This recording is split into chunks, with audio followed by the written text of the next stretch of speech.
What is this రాజా సాబ్? మోసం చేసేసారుగా మమ్మల్ని. Trailer లో చూపించిన చాలా షార్ట్స్ సినిమాలో పెట్టలేదు. ఓల్డ్ రాజా సాబ్ గెటప్ పెట్టలేదు. రివర్స్ ఫైట్ పెట్టలేదు. ఎందుకు? వై? రెబల్ స్టార్ ప్రభాస్ నటించిన, మారుతి డైరెక్ట్ చేసిన రాజా సాబ్ మూవీ చూసాను. Let's talk about it. నాకు చాలా డిసప్పాయింటింగ్ అనిపించింది అంటే రివర్స్ ఫైట్ గురించి మారుతి గారు చాలా ఇంటర్వ్యూస్ లో చాలా బాగుంటది, ఇప్పటి వరకు మీరు ఇలాంటి ఎక్స్పీరియన్స్ చూసుండరు, ఇలాంటి ఫైట్ చూసుండరు, నెవర్ బిఫోర్ నెవర్ ఆఫ్టర్ అన్నట్టుగా హైప్ ఇచ్చేసారు. అసలు ఆ ఫైట్ పెట్టలేదు. ఇప్పుడు మళ్ళీ యాడ్ చేయబోతున్నారు ఈ రోజు నుంచి, బట్ ఇంతకు ముందు పెట్టలేదు. వై? ఫస్ట్ పోస్టర్ నుంచి మనకి హైప్ వచ్చిన, ఎక్సైట్మెంట్ క్రియేట్ చేసింది ఓల్డ్ గెటప్ లో ఉన్న రాజా సాబ్ ప్రభాస్ గెటప్. ఆ మ్యానరిజం గానీ, ఆ డైలాగ్స్ గానీ, ఆ ప్రిజన్స్ గానీ సంథింగ్ ఇంట్రెస్టింగ్ అని అనిపించింది. ఫస్ట్ పోస్టర్ లో ఉంది, టీజర్ లో ఉంది, రెండు ట్రైలర్స్ లోనూ ఉంది. అరే సినిమాలో కనీసం ఫ్రేమ్ లో గెటప్ కూడా కనిపించలేదు. మరి లేనప్పుడు దాన్ని పెట్టి అంతగా ఎక్స్టెన్సివ్ మార్కెటింగ్ చేసి అసలు మూవీలో ఒక షాట్ కూడా అది పెట్టకుండా రిలీజ్ చేయడం అనేది ఎంతవరకు న్యాయం? 3 గంటల 10 నిమిషాలు లేకపోతే అంతకంటే ఎక్కువే ఉంది సినిమా. ఇంటర్వెల్ తో కలిపితే ఈజీగా 3 hours 20 minutes దాటుతుంది. అరే అలాంటి సినిమాలో ఇంత టైంలో కనీసం ఆ గెటప్ లో ఉన్న ఒక చిన్న క్లిప్, ఒక షాట్ ఇరికించడానికి కూడా మీకు కుదరలేదు. కుదరకపోతే దాని మీద అంత ఎక్స్టెన్సివ్ మార్కెటింగ్ చేయడం ఎందుకు? అడ్వర్టైజింగ్ చేయడం ఎందుకు? టీజర్లు పెట్టి అవన్నీ చేయడం ఎందుకు? Why are you cheating the audience? ఏమైనా అంటే తర్వాత మళ్ళీ ఇది యాడ్ చేస్తున్నాము అని అంటారు. ఇది ఒక పెద్ద ట్రెండ్ అయిపోయింది. వై? చిన్న ప్రమోషనల్ సాంగ్, ఒక కొన్ని ఫన్నీ బిట్స్ యాడ్ చేశారు, మెయిన్ స్టోరీకి సంబంధం లేనివి అని అంటే తర్వాత యాడ్ చేశారు అన్నా కూడా ఇట్స్ అండర్స్టాండబుల్, ఇట్స్ నెగ్లిజిబుల్. కానీ ఇంత హైలైట్ అయిన ఫ్యాక్టర్, ద మెయిన్ థింగ్, రాజా సాబ్ ని అట్రాక్ట్ చేసింది ఆ ఓల్డ్ రాజా సాబ్ గెటప్ మాత్రమే మొత్తమే పెట్టకుండా తర్వాత యాడ్ చేస్తాము అంటే అది ఎంతవరకు న్యాయం? అరే ఫస్ట్ 1-2 days ఎక్కువ హైక్ అయిన ప్రైజెస్, ఇంక్రీజ్డ్ టికెట్ ప్రైజెస్ కొనుక్కొని వచ్చిన ఆడియన్స్ అందరూ ఏంటి బకరాలా? ఎందుకు ఇలా? అరే ఆడియన్స్ ని కావాలని చీట్ చేసినట్టుగా ఎందుకు ఇలాంటి బిహేవియర్ ఉంటుందో నాకు అర్థం కాదు. ఫస్ట్ లో ఇది పెట్టలేదు, తర్వాత ఇది పెట్టాం, మళ్ళీ రండి అనేసి చాయిస్ లేకుండా మళ్ళీ వచ్చేలాగా అలాగా చేయడం అనేది ఏంటది? చీటింగ్ కాకపోతే ఇంకేమన్నా? ఇంకా రేపటి నుంచి ప్రైజెస్ నార్మల్ అయిపోతాయి. ఎక్కువ ప్రైజ్ పెట్టి మూవీకి వెళ్ళి కూర్చున్న వాడికి పెట్టని హైలైట్ సీన్ తక్కువ ప్రైజెస్ కి ఉన్న నార్మల్ రెగ్యులర్ డేస్ లో యాడ్ చేస్తున్నారు అనే కదా. ఎందుకలా? అసలు కథ పక్కన పెట్టి లేని కథ ఏదో చూపిస్తూ 3 గంటలు ఎందుకు సాగొట్టడం? అరే రొమాంటిక్ సీన్స్ లో రొమాన్స్ లేదు, కామెడీ సీన్స్ లో కామెడీ లేదు, హర్రర్ సీన్స్ లో హర్రర్ లేదు. ఎందుకు? ఇంకా ఏదో 2-3 హర్రర్ సీన్స్ లో నిజంగానే భయం వేస్తుంది, ఇట్స్ వర్కింగ్ అవుట్ అని అనిపించే లోపల ఒక కార్టూన్ స్టైల్లో ఉన్న విఎఫ్ఎక్స్ లో గోస్ట్ ని తయారు చేసి తీసుకొచ్చి పెట్టేసి ఆ వచ్చిన కొంచెం భయము, థ్రిల్ కూడా నాశనం చేసేస్తారు. అది పెట్టకపోయినా, విఎఫ్ఎక్స్ లో గోస్ట్ లేకపోయినా కూడా ఆ సీన్ వర్కౌట్ అవుతుంది. ఏదో ఉంది, గోస్ట్ ఉందనే ఫీలింగ్, హర్రర్ ఎలిమెంట్ వర్కౌట్ అవుతుంది. కార్టూన్ స్టైల్లో ఉన్న ఒక గోస్ట్ ని తీసుకొచ్చి దాన్ని కూడా నాశనం చేసేస్తారు. చాలా డిఫరెంట్ గా ఉన్న సీన్లు, స్టోరీలు ఒక చోటకి తీసుకొచ్చి చేసి కలిపి ముడులేసి కష్టపడి కలిపినట్టుగా ఉంటుంది సినిమా. ఎందుకు?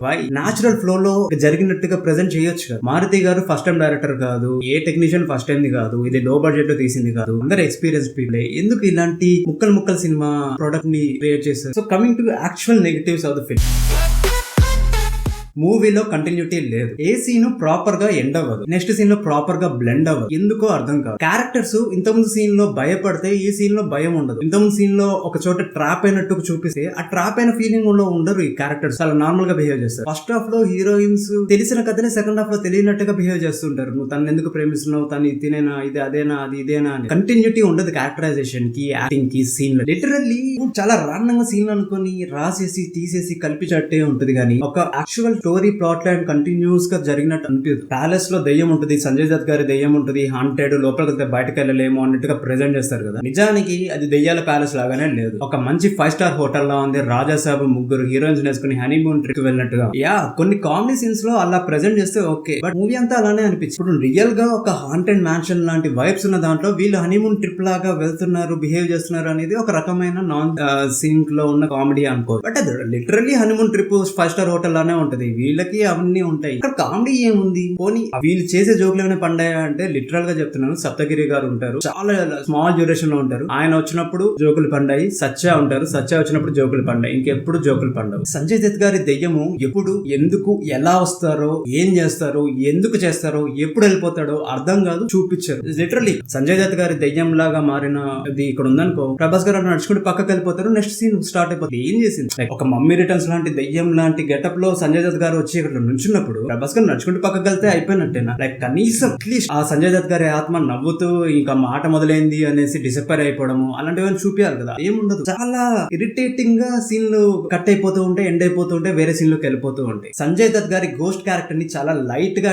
హ్యాండిల్ చేశారు అబ్బా. ఆయన పవర్స్ ఏంటి, ఆయన లిమిటేషన్స్ ఏంటి, ఆయన పర్పస్ ఏంటి, ఆయన గోల్ ఏంటి, ఏది కరెక్ట్ గా క్లియర్ గా ఎస్టాబ్లిష్ చేయరు. ఆ సీన్ కి ఏది బాగుంటే అది పెట్టేశారు. ప్రతి సీన్ లో అది మారుతూ అనిపిస్తూ ఉంటుంది. ఆయన పవర్స్ ఏంటో క్లారిటీ కూడా ఉండదు. ఒకసారి ఒకలా ఉంటుంది, ఇంకోసారి ఇంకోలా ఉంటుంది, ఇంకోసారి ఇంకోలా ఉంటుంది. పాయింట్లెస్ అసలు. ముగ్గురు బ్యూటిఫుల్ హీరోయిన్స్ ని పెట్టుకున్నాక కూడా రొమాన్స్ పండలేదు, లవ్ స్టోరీ పండలేదు. అసలు వాళ్ళు నిజం చెప్పాలంటే అంత మంచి హీరోయిన్స్ ఉన్నా కూడా వాళ్ళు వస్తుంటే కథలోకి ఇరిటేషన్ వస్తుంది. అలాగా ఆ సీన్లు ఉన్నాయి. అఫ్ కోర్స్ ఇది కమర్షియల్ మూవీ. మెయిన్ ప్లాట్ లో లేకుండానే మనకి ఫైట్స్ ఉండొచ్చు, సాంగ్స్ ఉండొచ్చు, లవ్ ట్రాక్ ఉండొచ్చు, కామెడీ ట్రాక్ ఉండొచ్చు. అవి ఎప్పుడు ఉండొచ్చు? మెయిన్ ట్రాక్ అంటే బాగుంటే కనుక కామెడీ ట్రాక్ చూడొచ్చు. మెయిన్ ట్రాక్ కొంచెం ఇంట్రెస్టింగ్ గా ఉంది మొత్తం స్టోరీ. దాన్ని పక్కన పెట్టేసి కంటిన్యూస్ గా నాన్ సెన్సికల్ గా ఈ లవ్ ట్రాక్ ని వాటిని చూపించి అవి పండక అవి ఇంట్రెస్టింగ్ గా చూపించకుండా ఎందుకు పాడు చేసేసారు కదని అని అనిపించింది నాకైతే. ప్రభాస్ గారిని కావాలని ఇలా చూపిస్తున్నారా, తెలియకుండా జరుగుతుందా, ఇంటెన్షనల్లియా అన్ఇంటెన్షనల్లియా అర్థం కావట్లేదు. ఇందులో ప్రభాస్ గారు బాగున్నారు, చాలా బాగున్నారు. ఎంత బాగున్నారు అంటే అసలు నాచురల్ గా అనిపించారు. ఏదో బొమ్మలాగా ఉన్నారు, క్రియేట్ చేసినట్టుగా ఉన్నారు చాలా సీన్స్. వై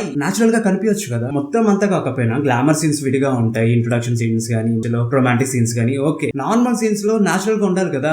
బాధపడినప్పుడు, భయపడినప్పుడు, లేకపోతే ఫైట్ జరిగినప్పుడు, అలాంటప్పుడు ఎందుకు అలా కనిపిస్తున్నాడో తెలియదు కానీ హీస్ లుకింగ్ వెరీ అన్యాచురల్. ఆ ప్రాబ్లము డైరెక్టర్ ప్రాబ్లమా, లైటింగ్ ప్రాబ్లమా, సినిమాటోగ్రఫీ ప్రాబ్లమా, లేకపోతే బాడీ డబుల్స్ ప్రాబ్లమా, లేకపోతే డూప్ ప్రాబ్లమా, లేకపోతే ఏమైనా విఎఫ్ఎక్స్ టచింగ్ ప్రాబ్లమా, ఏమో తెలియదు కానీ నాచురల్ గా కనిపిస్తే బాగుంటది. అరే మన ఇప్పుడు ఉన్న ఈ గ్రాఫిక్స్ అవన్నీ కాదబ్బా. మన రజనీకాంత్ గారు ఎప్పటి నుంచో బాడీ డబుల్స్ ని వాడుకుంటారు, అందరికి తెలిసిందే. కానీ ఎక్కడ ఆ బాడీ డబుల్స్ వల్ల రజనీకాంత్ వేరేలా కనిపిస్తున్నారు అని అనిపిస్తుంది. And if you observe Rajinikanth గారు గానీ, కమల్ హాసన్ గారు గానీ, ఇంకా వేరే వేరే యాక్టర్స్ ఎవరైనా కూడా బయట అంత గ్లామరస్ గా కనిపించారు, కానీ మూవీలో చాలా బాగుంటారు. అది అన్యాచురల్ గా మనకి అనిపించదు. ఎందుకంటే అంత ప్రాపర్ గా బ్లెండ్ చేస్తారు ఆ మేకప్ ని గానీ, ఆ గెటప్ ని గానీ. అది ప్రభాస్ గారి దగ్గర ఎందుకు జరగట్లేదు? వీళ్ళ దగ్గర వర్కౌట్ అవుతుంది. రజనీకాంత్ గారు ఇలాంటి ఓల్డ్ పర్సన్ ని అంత బ్యూటిఫుల్ గా ప్రెజెంట్ చేయగలిగినప్పుడు ప్రభాస్ లాంటి మంచి ఫిజిక్ ఉన్న యంగ్ పర్సన్ ని ఎందుకు చూపించలేకపోతున్నారు? డైరెక్టర్ మారుతి గారు ఇచ్చిన ఓవర్ ఎలివేషన్స్ ఇంటర్వ్యూస్ లో గానీ, వాటిలో గానీ, that is the main drawback, main negative for the film అనిపించింది. ఇంత పెద్ద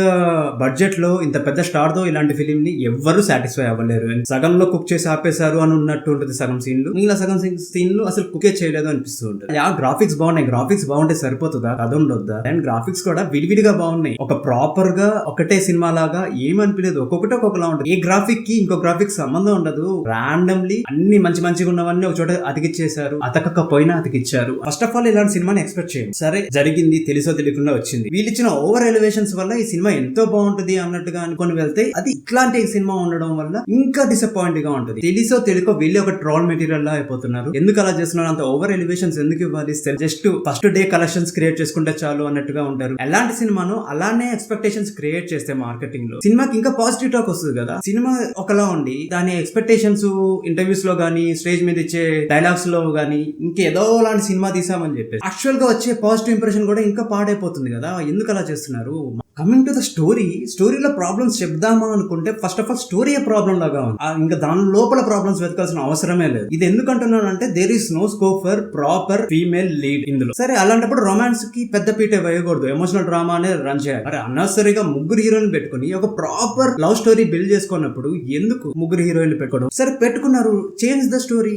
ప్రాపర్ మెయిన్ స్టోరీకి రిలేటబుల్ గానే ఒక మంచి లవ్ స్టోరీ రాసుకోండి. మిగిలిన ఇద్దరు హీరోయిన్లని జస్ట్ కమర్షియల్ ఎలిమెంట్స్ కోసం, గ్లామర్ కోసం వాడుకోండి. ఒక్క హీరోయిన్ అయినా కూడా ప్రాపర్ గా కథకి మెయిన్ ప్లాట్ కి సంబంధించిన ఒక లవ్ ట్రాక్ రాసుకోండి. అలా రాసుకున్నప్పుడు అన్నెసరీగా ముగ్గురు హీరోయిన్ పెట్టి తెచ్చాం కదా అనేసి వేరు వేరు ఇంట్రొడక్షన్ సీన్లు పెట్టి వేరు వేరు రొమాంటిక్ ట్రాక్లు వేసి సినిమాని పాడు చేయడం కాకపోతే ఇంకెందుకు ఇదంతా? ఇది ఎలా ఉంది అంటే ముద్దపప్పుని తీసుకొచ్చి బిర్యానీలో కలిపి పెట్టి మేము ఏదో కొత్తగా తయారు చేసాము, కొత్త వంటకం ఇది తినండి అన్నట్టు. బిర్యానీలో ముద్దపప్పు కలిపి కొత్తగా చేశానని ఎందుకు అనుకున్నారు? ఫస్ట్ ఆఫ్ ఆల్ అది వరస్ట్ కాంబినేషన్. ఆ వరస్ట్ కాంబినేషన్ కొత్తగా చేసాము, మైండ్ గేమ్స్ ఆడము అంటే ఏంటిది? అండ్ బిగ్గెస్ట్ ఫ్లా ఏంటంటే అదేదో మైండ్ గేమ్స్ చేసాం ఈ సినిమాలో, ఆడియన్స్ అవి చేసాం ఇవి చేసాం అంటే నేను సుకుమార్ 1 మూవీ లెవెల్లో ట్విస్ట్లు ఉంటాయేమో, మైండ్ గేమ్స్ ఉంటాయేమో అని అనుకున్నాను. అదే అది మైండ్ గేమ్సే కాదబ్బా, మైండ్ లేని games, mind less games. But climax కూడా మైండ్ గేమ్ కాదబ్బా. ప్రాపర్ గా చెప్పాలంటే ఒక 1 to 5 minutes లో ఒక సీన్స్ మాత్రం ప్రాపర్ గా అదో మైండ్ గేమ్ జరుగుతున్నట్టు ఉంటుంది. మిగిలినంతా మసిపూసి మారేడుగా చేసినట్టే ఉంటుంది క్లైమాక్స్ అంతా. 5 to 10 minutes కూడా ఉండదు నిజమైన మైండ్ గేమ్ లాగా అనిపించే సీక్వెన్స్. మిగిలిన మైండ్ గేమ్స్ కాదబ్బా, మైండ్ గేమ్స్ అని అనుకున్నాను అనుకున్నారు వాళ్ళు, కానీ మైండ్ గేమ్స్ కాదు. కమింగ్ టు ద పాజిటివ్స్, ఇందులో అయినా ఎంతో కొంత చూస్తే పాజిటివ్ కనిపిస్తుంది కాబట్టి ఇందులో కూడా చూద్దాం అనుకుంటే, ప్రభాస్ ని కొంచెం యంగ్ గా యాక్టివ్ గా చూసుకోవాలని అనుకున్న వాళ్ళకి ప్రభాస్ అలా కనిపిస్తాడు. అదొక్కటి మాత్రమే పాజిటివ్. జస్ట్ ప్రభాస్ ని చూసుకోవడం మాత్రమే ఈ ప్రాజెక్ట్ లో నాకు కనిపించిన పాజిటివ్. ఇంకా పాజిటివ్ అని కొంచెం సర్కాస్టిక్ గా చెప్పుకోవాలి అని అంటే, స్టోరీ లేని కథలో మైండ్ లేని మైండ్ గేమ్స్ రాసినందుకు తీసినందుకు కూడా ఒక ఇండస్ట్రీలో కొంతమంది సర్వైవ్ అవుతున్నారు, వాళ్ళకి డబ్బులు వస్తున్నాయి, దాన్ని పాజిటివ్ గా చెప్తున్నారు, దాన్ని ఆడియన్స్ నిజంగా కొంతమంది నమ్ముతున్నారు, దానికి డబ్బులు పెడుతున్నారు, మార్కెటింగ్ టీమ్ కి కానీ ఫిలిం మేకర్స్ కి కానీ వాళ్ళందరికీ డబ్బులు వస్తున్నాయి అనేది పాజిటివ్. ఈ టాపిక్ చాలా సెన్సిటివ్. ఏమైనా అంటే ఎంతో మంది కష్టపడుతున్నారు, చాలా మంది ఎఫర్ట్స్ కలిపితే గానీ ఒక సినిమా బయటకు రాదు, దీన్ని ఇలా నెగిటివ్ గా చెప్పకండి అని అంటారు. But I agree, A product తయారు చేయాలన్నా దానికి ఎఫర్ట్స్ ఉంటాయి. అండ్ ఆ ఎఫర్ట్స్ ని మనం తక్కువ చేయాలని కాదు, బట్ ఆ ప్రొడక్ట్ బాగాలేదు అన్నప్పుడు అంత ఎఫర్ట్స్ పెట్టి కూడా ఎలాంటి ప్రొడక్ట్ వచ్చింది ఏంటి అనేసి బాధేస్తుంది కదా అది. And cinema is primarily entertain. ఒకవేళ ఇది ఎంటర్టైన్మెంట్ కాదంటారు, డాక్యుమెంటరీ తీసుకోవాలి, డాక్యుమెంటరీ చూసుకోవాలి. మనం డాక్యుమెంటరీ తీయట్లేదు, సినిమా తీస్తాం. ఎంటర్టైన్ చేయడానికే సాంగ్స్, హీరోయిన్స్, గ్లామర్, ఫైట్స్ అని పెడుతుంది. మరి ఎంటర్టైన్మెంట్ కోసం తీసిన సినిమాలో ఎంటర్టైన్మెంట్ లేదు, వర్కౌట్ అవ్వలేదు అన్నప్పుడు అలా ఎంటర్టైన్మెంట్ లేని సినిమాని దీనిలో చాలా మంది కష్టపడి తీశారు, మీరు సినిమా చూడాలి, సినిమా గురించి నెగిటివ్ గా అనుకోకూడదు, అర్థం చేసుకోవాలి అని అంటే ఇట్ ఫీల్స్ లైక్ ఎంటర్టైన్మెంట్ కోసం టికెట్ కొన్నట్టు లేదు, వెల్ఫేర్ ఫండ్ కోసం డబ్బులు కట్టినట్టుంది.